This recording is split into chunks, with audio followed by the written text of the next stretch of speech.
Bonjour, c'est bien moi, votre sœur Isabelle, en direct de Suisse. Lelo, na yeko répondre mutuna au papa na biso Lumière Kambulu atoni biso. Papa Lumière, na ko répondre yo mutuna avec plaisir, na profiter moi ya kitoko esangana na malile na mboka ya Suisse. Voilà. Mbote na yo papa Lumière, mbote na bino team ya réflexion, mbote na bino ba de cœur ba de moi-même. Na linga bino mingi.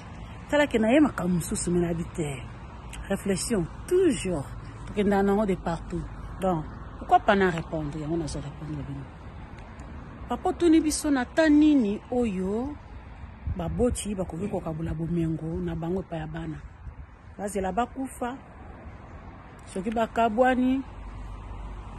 Papa Lumière, pona ngai tango nyoso za tango.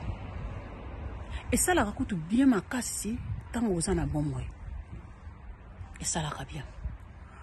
Biso na portugais na Angola, ngana za angolaise hein. Biso na Angola, je me souviens papa na biso na maman na biso basalaka déjà agrégat familial. Ezali testamenté. Mais ezali déjà les moments que la c'est que papa, maman na bana. OK? Donc voilà. Mais si tu as un héritage, pourquoi pas? Papa zana na bon quand tu as l'héritage à banano, surtout si tu as majeur. Nga pena na zali favorable, ceux qui bana, ba comme na bango ba majeur, ba ça déjà na boyebi. Pourquoi pas? Pourquoi vous l'héritage na bango? Pourquoi vous le bango mwana na mwana ke ko sala na ndenge na ye. Donc pour ngai papa, kozela te okufa. Kozela te bokabwana.